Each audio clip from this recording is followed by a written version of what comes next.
Hello, and thanks so much for checking out this special episode of Coin Stories, where I check in with on chain guru Willy Woo. Please hit the like button and subscribe to my channel if you want to see more episodes like this. I got a chance to check in with Willy about his insights into the current cycle and why he says that this is the last cycle that will eventually take us to a place where you can't put a US dollar value on Bitcoin anymore because BTC becomes the unit of account. This episode was made possible by my sponsors, the Bitcoin Conference 2022, held in Miami next April, and OKCoin, the world's fastest growing exchange. You can get discount codes and a link to some free Bitcoin in the description. And without further delay, here's Willy. All right, Willy, thanks so much for joining me. I was super curious because you had a couple tweets put out and I wanted to talk to you about them. So the first one I want to start with actually is you said that the 50-60 range is actually pretty much a nice little base that we have going, that you don't see the price dipping below that. Why do you say that? Yeah, I'd say that there's a lot of price discovery, like an ornament amount of Bitcoin has moved between investors over this $50,000 to $60,000 range. So if you look at the supply, it's a huge amount of coins that moved. So when coins move between investors, someone's buying, right? And if you're buying at a given price, you think it's a fair value. And when a whole lot of the supply is being moved around and being bought at that range, then the mindset of investors is that that's a valid price. If it shoots up really high and only a small amount of the coins trade, it's not very valid because not many people think that's a fair price. They're not buying. So we had a huge amount of coins move, and so what I'm saying is that in the $50,000 to $60,000 ranges, it's $1 trillion of market cap for Bitcoin. So it's a $1 trillion asset class, and that's very much validated, cemented. I'm not saying it'll ever never go below, but it's very unlikely that it'll drop below this sort of $50,000 to $60,000 range and be sustained, given the amount of price discovery we had. So it's formed a really good base for it to move further up and see what the price discovery is higher up. But if it ever comes back down, this is an area that we'll revisit and it'll be pretty valid, well supported. So I don't really think Bitcoin will drop below the $1 trillion mark in the future, not for sustained periods of time. It may dip very, very quickly, but I think that we're now going to move up, and that's significant for Bitcoin because all macro asset buckets that people store value in, whether it's real estate, equities, bonds, whatever, it's all units of trillions of dollars. So Bitcoin's kind of like this little baby that's just broken into that club. And yeah, I think and also given the adoption of it, which is going exponential, time's running out for it to drop below this zone as more and more people enter. So what else are you seeing on chain? I mean, I'm reading a lot about how the Bitcoins are not really moving hands, right? So people are holding. Yeah, there's a lot of more and more of the supply that has been moved to what we call illiquid holders. That are these people that have a history of accumulating coins with very little selling.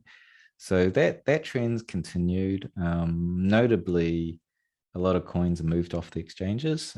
So people are buying the coins, scooping them up, and like the inventory on exchanges where they usually traded or sold is depleting. So that's another good sign. We've had that.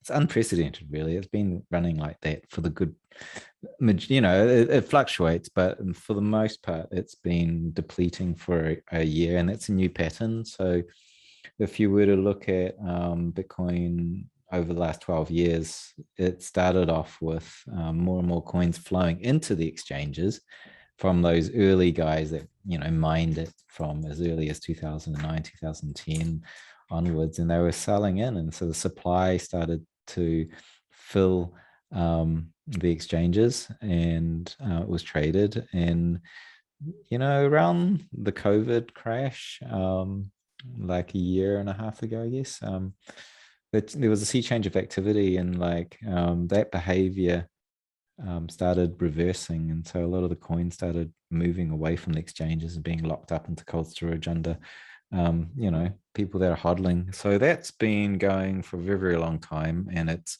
if you look at the long arc of, what is it, 12 and a half years, this last year's had this complete behavioral change. So yeah, that's a very bullish sign.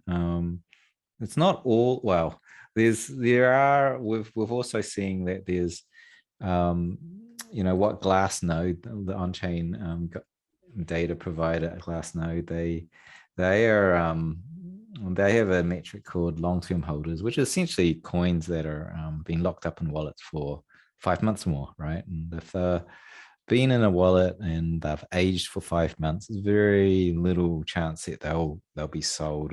Like the probability starts to drop off a cliff that they'll sell.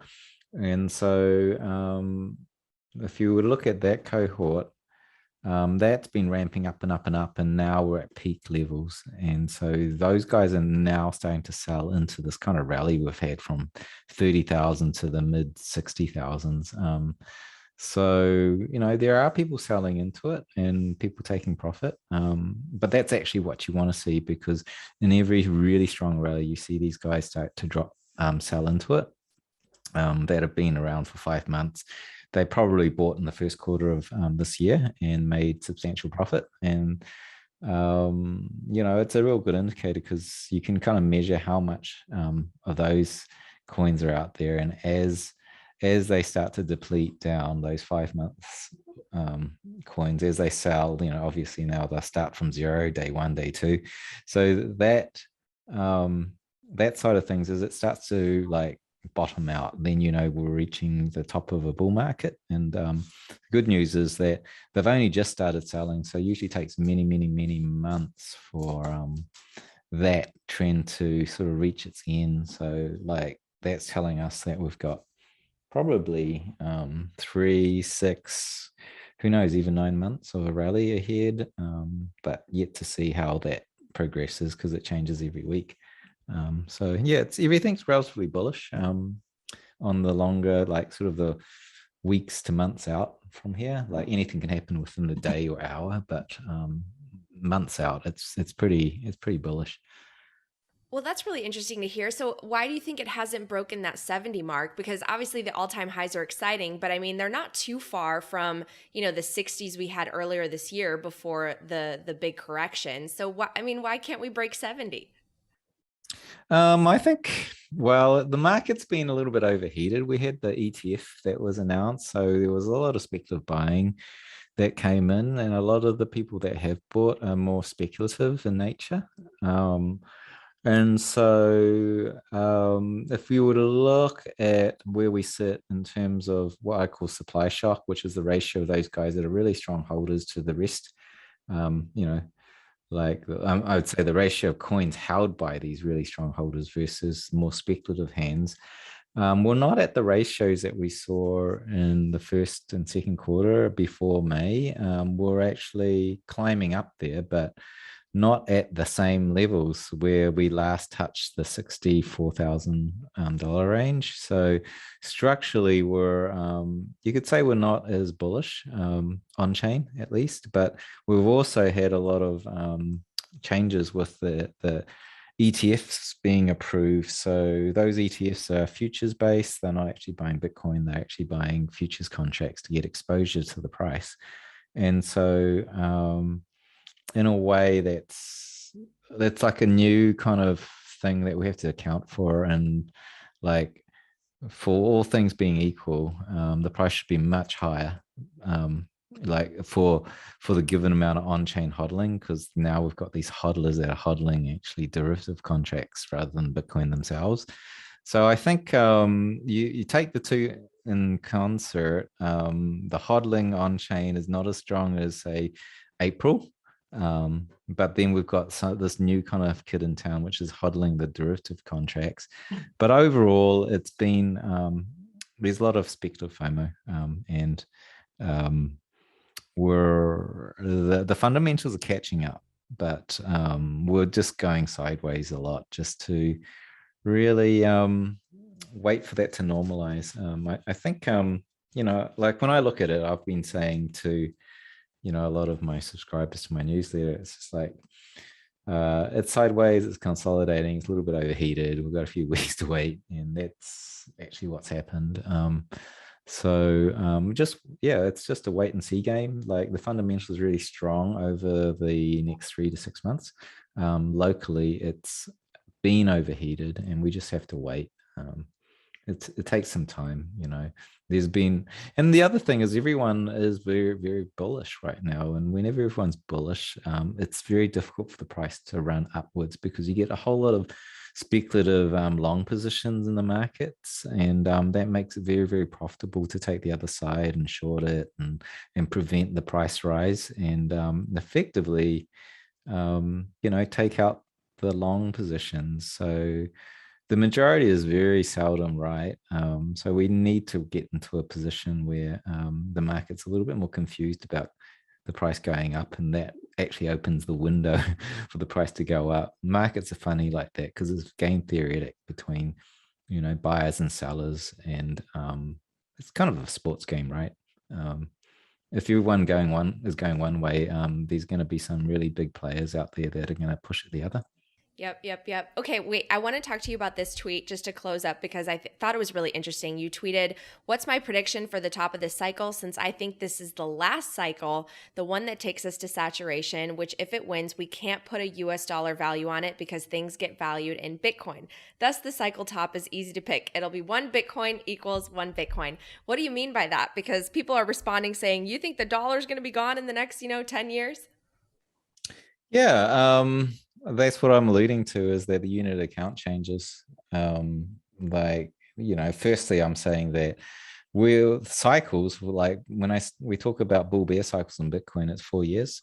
We've had two really prominent cycles, so everyone's looking back and going, well, we're going to maybe end of this year, and we're going to have another pullback of 85% over a year, and then we'll have another 4-year cycle. And I'm saying I don't think that's going to happen, and I think that if given that's the case, well, if that's those bear cycles of bull bear cycles of 4 years have gone, then we're just going to have we'll go up and down, whether you call them bull bear cycles, but they're not 4 years in cycles. This is like a price discovery as the thing ramps up, and like I have these charts up every day, and seriously, we've got 12 and a half years of these charts. It's carving out an adoption S curve. 3% of the world has Bitcoin, and it's growing at a rate of 100% per annum. So it'll be 6% in a year, 6% of the world population having exposure, and then 12%, and so forth. So it sounds ridiculous, right? It sounds ridiculous that we won't have US dollars in 10 years. But I remember doing this thing in 2016 and tracking the rate of growth. We had 6 or 7 years at that point. And I said, looks like in 9 years, half of the world will be using Bitcoin. And that's actually continue to be on track. So things change very quickly when we're talking about exponential change. So I think there's a fair shot that the new unit account may be Bitcoin.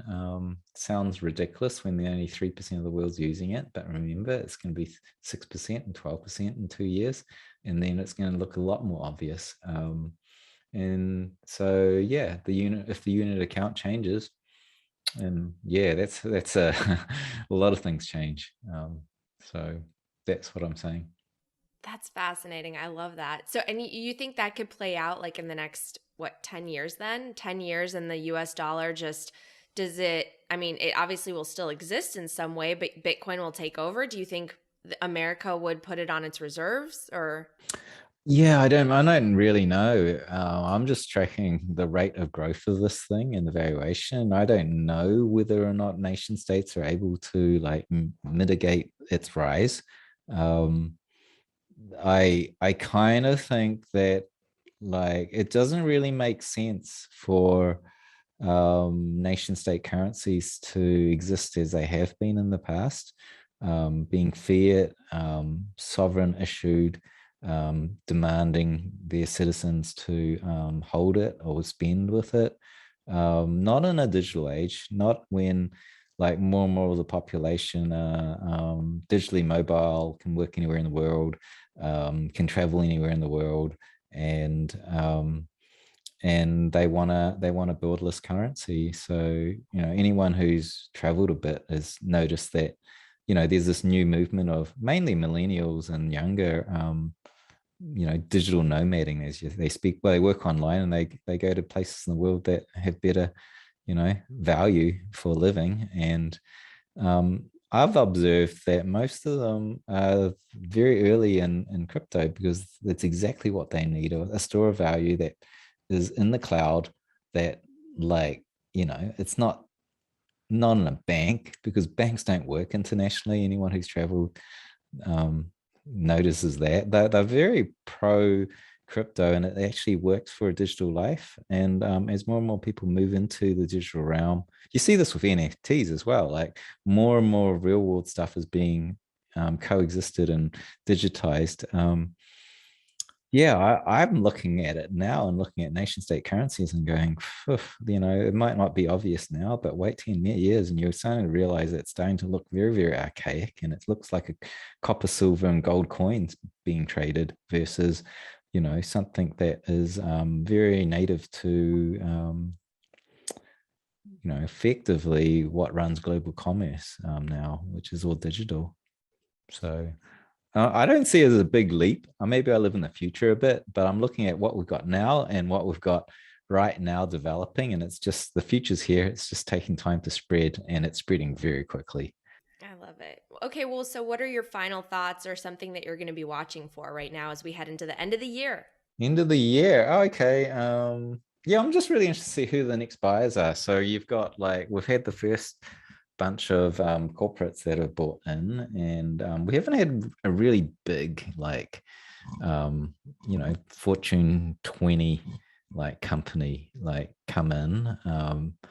So I'm looking for that. I'm also looking for the first large sort of sovereign wealth fund to buy in. We've already seen El Salvador get exposure with so a nation state has bought in, but some of the big guys, with trillion dollars of wealth to invest, looking for that kind of stuff. And also interested to see what happens with the hedge fund world, whether or not they sell off to publish their results, their earnings. I don't know. So I'm really just going into the first quarter, who's buying, who's selling, and yeah. So that's what I'm thinking. This, as things go on, we go from the early buyers that are small to bigger buyers, and then you had the hedge funds, you had the very notable, the Bridgewaters of this world, BlackRock. They're starting to validate it, and so we're going bigger and bigger. I'm waiting for the big announcements from sovereign wealth funds, and banks holding it as an asset backing. So that kind of thing of bringing more and more legitimacy into it. Just every sort of quarter we see something new. We just had the ETFs, so that was something we were watching for the third or fourth quarter of this year, and it came through. Also spot ETFs as well, whether or not they'll be approved. So yeah, it's nice. It's just watching this tiny asset class get mature and become a full-blown macro asset with all of its sophistications. Yeah, thanks so much, Willie, for doing this. I'm going to end it on a fun one. Do you have a favorite celebrity or athlete who you would die if they had Bitcoin? Oh gosh. Who should get Bitcoin? I'd say Steve Jobs, because that's literally impossible. I think maybe someone who, I don't know. I think no, I can't think of anyone. The people I think of, they already hold Bitcoin, and they were very early. Mine's The Rock or Gal Gadot. Oh yeah, okay. Well, I could totally imagine a lot of these guys do, and they're just not public about it. And then it's really, we just had Tim Cook say, yeah, he holds it, and it's yeah, of course, okay. Just anyone with wealth, yeah. Right? Anyone with wealth who is innovative, probably owns it, right? but hasn't told anyone. And now they're telling people because it's safe to tell people. Yeah. Thanks so much, Willie.